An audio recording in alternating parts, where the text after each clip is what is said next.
With me today also is Pika Stratton. She's our vice president of the Western Washington Regional Appaloosa Club.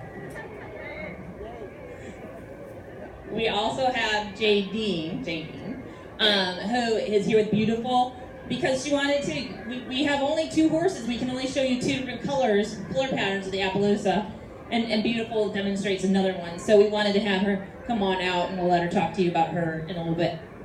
So, what is an Appaloosa? Do you know how it got its name? Anybody? What? Ding, ding, ding! You get a prize. I wish I had one to give you. I don't. So you get the smart person award. They are from the Appaloosa region. So what happened was they're bred out there, and people would say that's a Appaloosa horse. Then it's Appaloosa, and that in turn became Appaloosa. So that's how we got our name. So the Appaloosa is the Pacific Northwest, meaning these horses are our horses. Right? They're native. So they're more native than I am, because I'm not. I'm from Wisconsin. You can probably hear that in my voice. So anyways, they are native to the Pacific Northwest. They are the state horse of Idaho. Our club headquarters is in Moscow. So what makes an Appaloosa? Because you can see there's very different looking horses out here. Beautiful is considered an Appaloosa. She's a miniature horse. She's not, the Appaloosa Horse Club would not allow her to be registered. She's more here to show us the color and that kind of thing. An Appaloosa has multiple characteristics. They are not just color. Reiter is what most people would think of when they think about an Appaloosa. And actually Beautiful's coat pattern would be as well. She's kind of got a leopard coat. So we think of Appaloosas as having either the blankets with spots or white with spots, so they're colored kind of like a Dalmatian. But they come in a variety, because you can see Belly. Let me go grab her.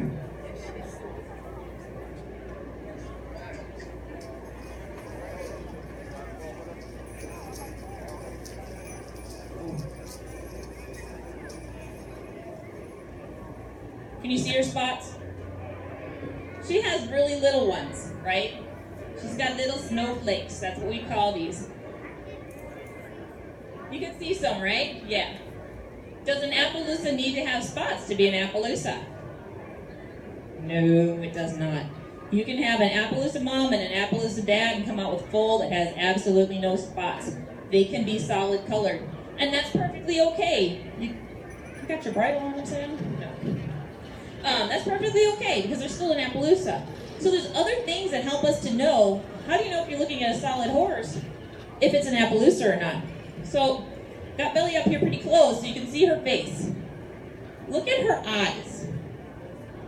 She has white sclera around her eyes, though people will often refer to that as a human eye.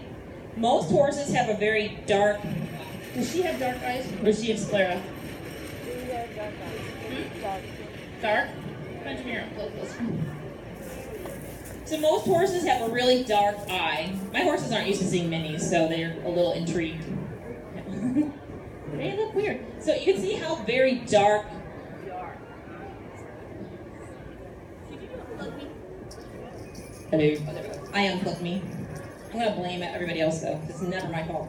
So most horses have a very, very dark eye. So when people look at an Appaloosa, they say, "Oh, they always look scared."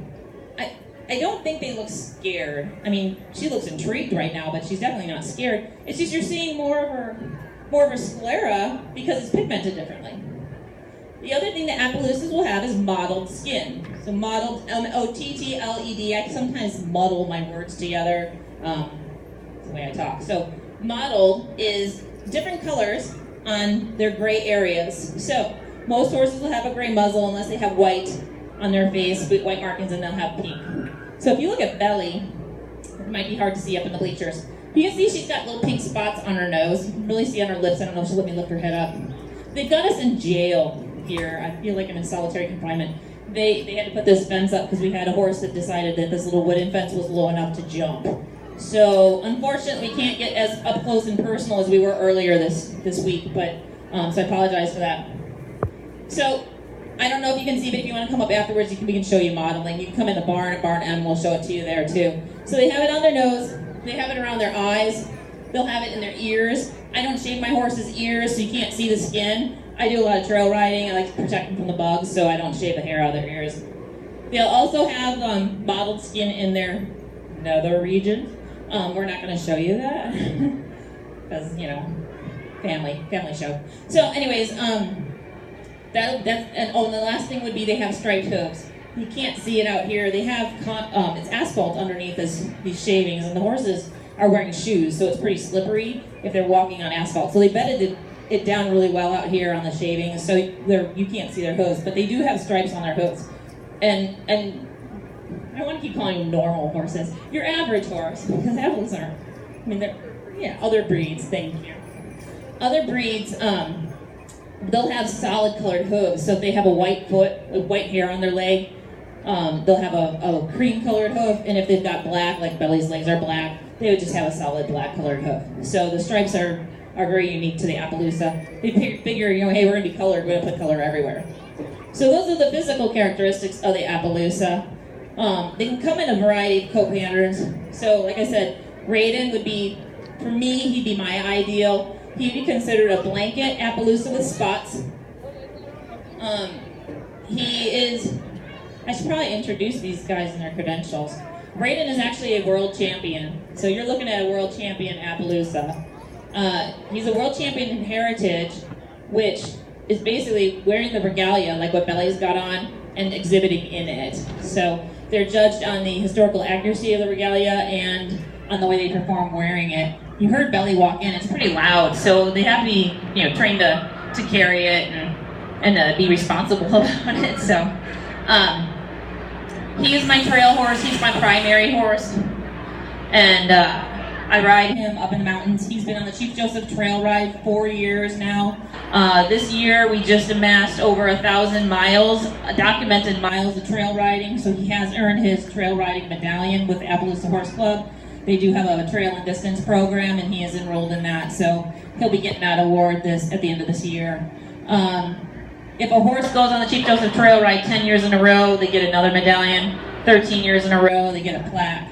Of course, we have show horses that can compete in their different disciplines. Got Western, which is the cattle type classes. You see that's what when you think of John Wayne, you think Western. That's what Western discipline is. English is more your hunter jumpers, so people that do the fox hunting, those kind of saddles. Dressage is probably people would know from the Olympics. Driving, gaming, which is barrel racing, that kind of thing. So the Appaloosa can do all of those things. So I tend to just do the trail riding. Belly is a retired youth show horse, and she's a trail horse now as well. She's been on Chief Joseph Trail Ride for 2 years.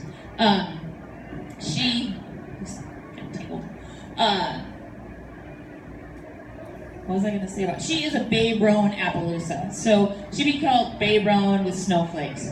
And then Little Beautiful would be considered. She'd be considered a leopard, or is she a roan down blanket?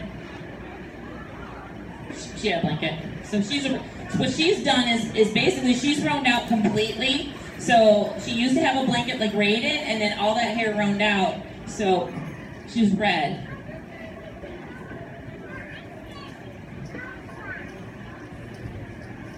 So she did what Appaloosas can do. So Appaloosas, unlike leopards, can change their spots, and that's what Beautiful did. So when Beautiful was foaled out, she was red. And then as she started growing up, she turned bay, which is brown with a black mane tail. And now look at her, she's white with black spots on her rump. So Appaloosas can change. By the time Belle is in her 20s, she's only 8 right now, she'll probably be a lot more white than she is right now. She'll probably have more spots. Reiter is running out very gradually, so he'll probably still always have that recognizable blanket. So they're very unique in their color. Yeah, if you could. So what makes me passionate about this breed? It's more than the horse. It's more than the talents of the animal. I think they're good trail horses. They're very sure-footed. They've got a lot of endurance. They've got a lot of stamina. They're very versatile. Obviously, you can take a horse and ride it on the trail, or take it out and go jump it the next day. But what really gets me addicted to this breed is the history and their heritage. So the Appaloosa was brought to us by the Nez Perce Indians. The Nez Perce actually selectively bred these horses to have their spotted coats. If they didn't feel a horse was of the quality it needed to be, they would geld that horse. So this is in 1700s, 1800s. They're actually selectively, consciously breeding for the characteristics of the Appaloosa.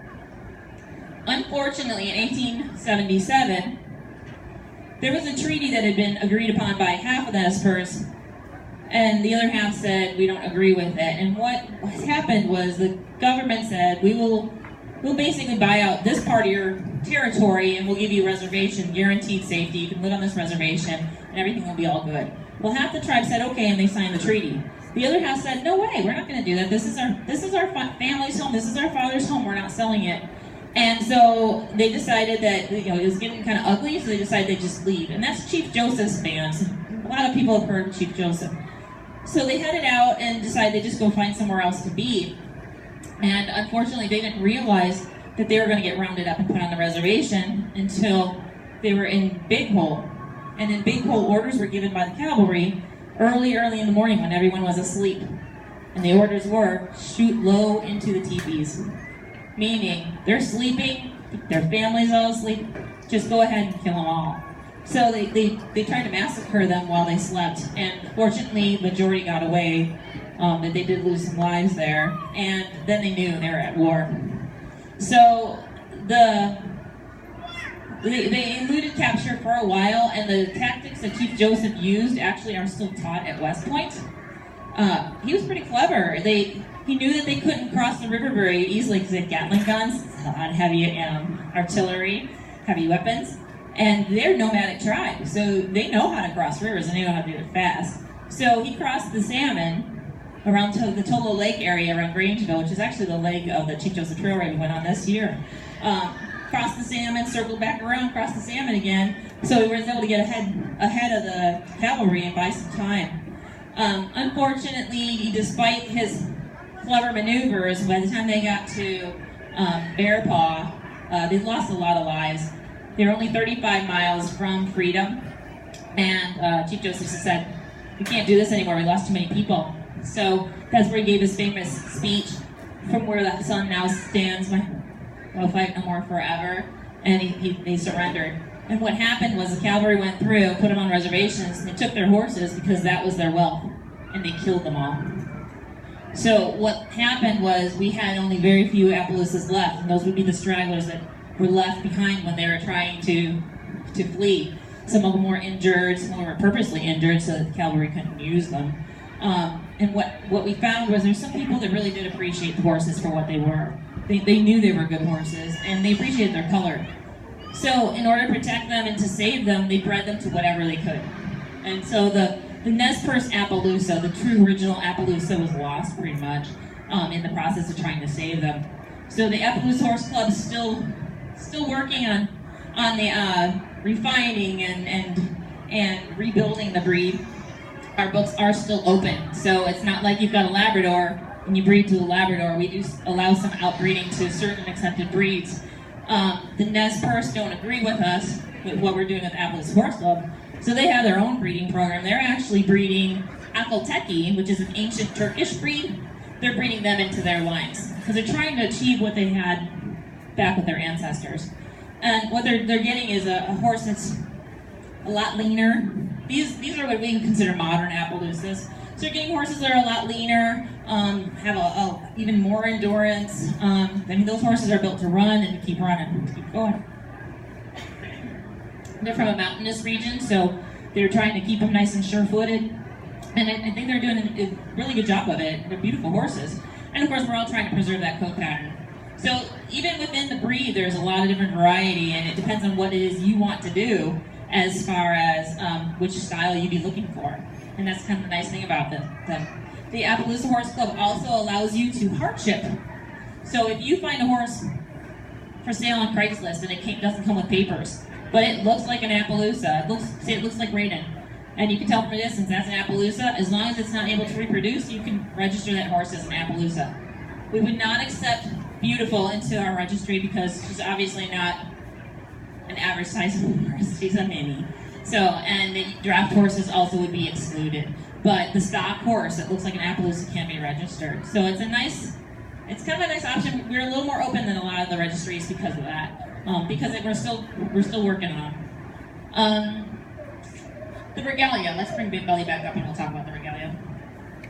This is not Nez Perce regalia. I wish it was. But this stuff's not for sale very often. The Native Americans like to keep it in their families. So if you find it and it is made by a Native American, it's a rare occasion. A lot of us will compete in the heritage, well, not a lot, a handful will compete in the heritage class at regional shows, at Appaloosa shows, and a lot of the exhibitors that compete in those classes actually make their own regalia. And I have a feeling if I want to show Nez Perce, that's probably what I'm going to have to do also. This is Sioux. I got very lucky to find this on eBay. Most pieces of it anyways. The rest I've just added to it and just kind of look for pieces that have the same color pattern, so I like things to be matchy. If you look at this regalia up close, it's constructed mostly of what we call a lane stitch or lazy stitch. And the lazy stitch, basically you take 5 or 6 beads on a needle, pass it on through the thread, through the leather, come back up, take another 5 or 6 beads on a needle, pass it through. So you're actually sewing six beads at a time. And so you can get a patch of beading done a lot quicker than if you're sewing each one individually. So this has a combination of lazy stitch and then down here and along panels up here. There are actual panels of stitching, and that's made on a loom. And the Sioux would bead on looms. This is more modern, obviously. It's not ancient. It's not from the 1800s, not reservation era. It's a little bit newer than that. This was actually made in the 1960s, but it still has some age to it. These flowers are very typical of Sioux gear. And then they do like to use they like things to jingle. It's kind of a happy noise. I'll walk her around in a minute. Somebody came in after she's already been walked in here. But they use hawk bells, jingle bells, and then at the bottom there are these tin cones. And those tin cones, you take out pieces of metal and then form them around into cones. These are actually formulated; they're already shaped into cones. They just pinch them onto the end of the fringe. So, but it's a very happy sound. When you think about it, they wore this stuff. They didn't ride in this stuff every day. I mean, look at that saddle. I wouldn't want to sit in that every day. It's hard as a rock. They would throw a bison hide over it, but it's not a comfortable saddle. They rode in these for ceremonies. So they rode to celebrate the return or the homecoming of somebody that had been gone for a while, maybe on a hunt, maybe on a war party, something like that. Just like we would have birthday hats and noisemakers and that. This is what they would use. I think it's a really nice way to celebrate. They would also use these guys and get them all dressed up in their ceremonial regalia to bid a friend farewell. They on the Chief Joseph Trail Ride, they have an empty saddle ceremony every year, and it's very emotional and moving to watch them all in their regalia, basically honoring someone that they love that they've lost. So that's the regalia. If you want to see it up closer, we'll keep her down here for a while so you can see it. But you know, Appaloosas, you can see how quiet they are. I mean, they haven't really, I don't know if Belly's ever seen a mini, and you can see how disturbed she is. I mean, she's curious more than anything. And that's the way these guys are. I mean, they're just great horses. They had to be, because they had to be brave enough to go into a battle. They had to be swift enough to chase bison, but they were in the tribe. They had to go to be in that tribe and have the children wandering around them. You know, the tribes would have hundreds to 1,000 horses in them, and they would be in camp with them. They lived with them. That's how you took care of them. And they had to be, I love you too. They had to be quiet enough for the children to be around them. I think this particular mare, I think a child could probably crawl between her front legs, and she'd just look down at them and just make sure they were okay. So, just like everybody, they got different personalities, you know, but she's pretty quiet, and that's typical of the Appaloosa. We didn't talk about Raiden's color. So we can show his halos. Raiden's pretty cool looking. Reiter has halo spots on him. So not only does he have the round leopard spots, does she have halos or is she spotted? Just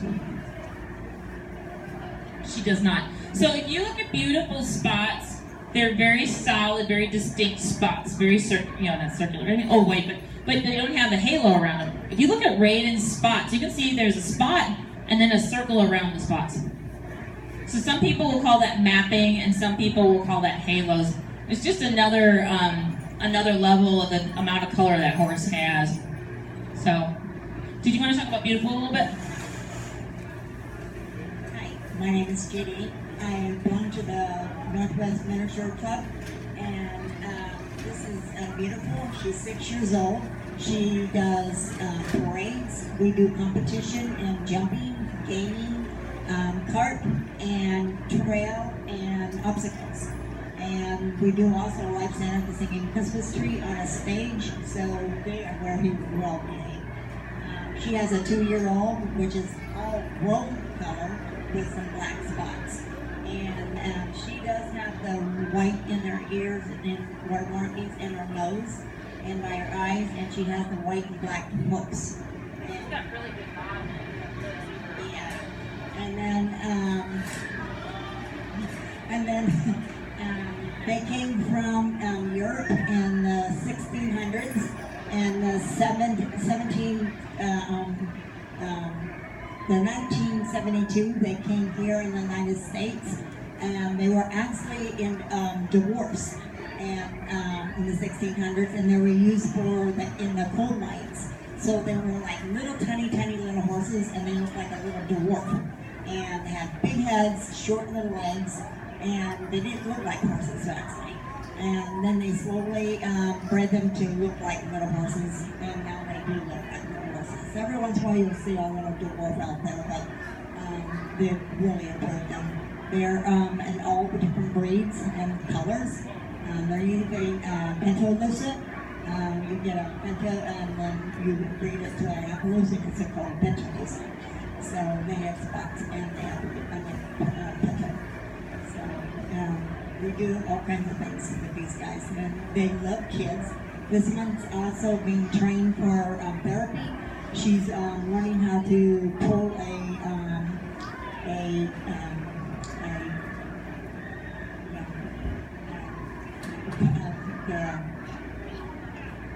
wheelchair. She does. She already does the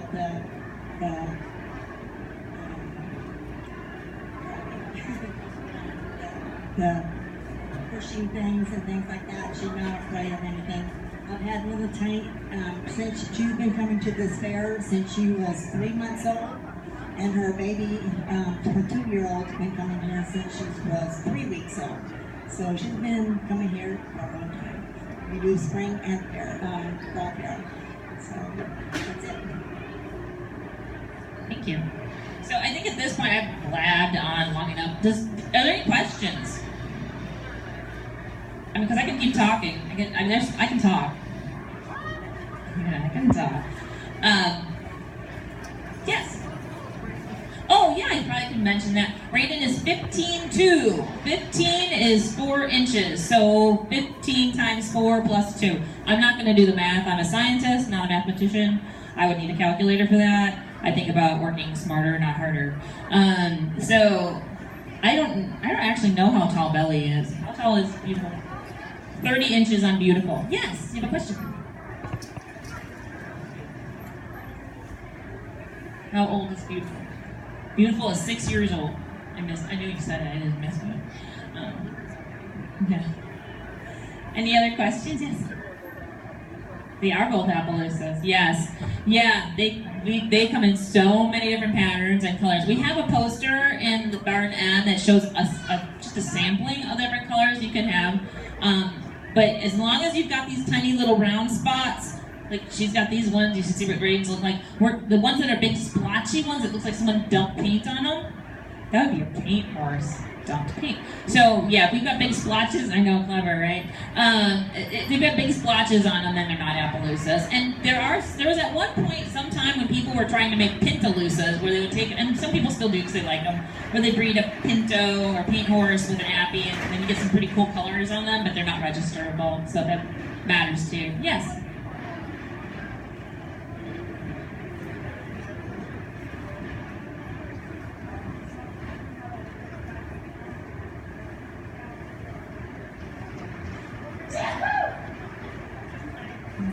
So the question is, if the miniatures, can you ride them? And when they're this little, they're too little to ride.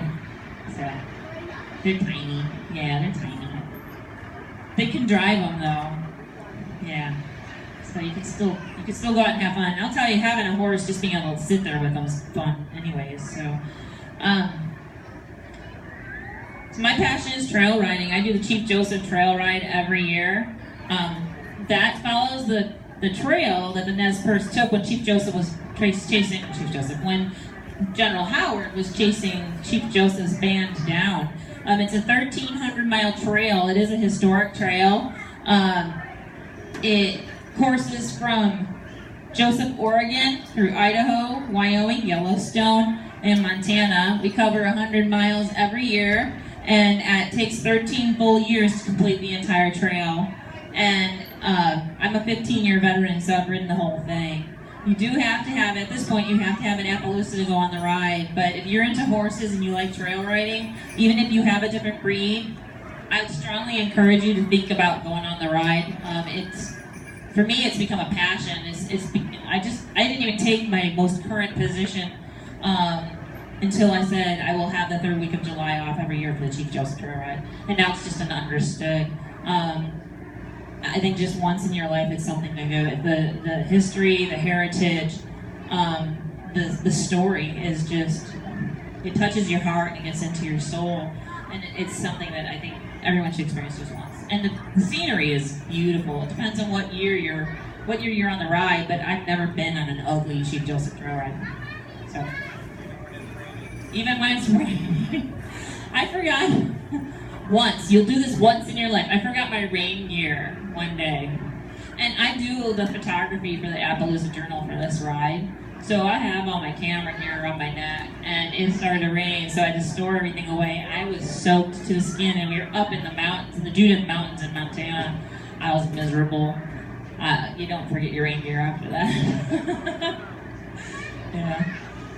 There's a lot of fun stories from that. You know, winds will change things too. Even the best trained horse, if someone's in front of you wearing a poncho, or their hat blows off. So we love stampede strings and oilskin coats. Those are our favorite.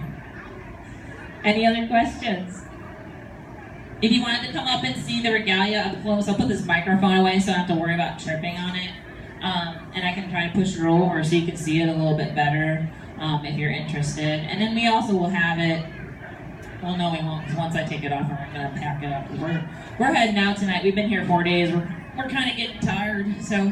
But I'll stay out here until the next horse comes out to kick us out, or you guys lose interest, and we'll answer any other questions without the microphone, unless there's anything else. Anything? Going once, going twice. All right, have a great fair, you guys. Thanks for coming.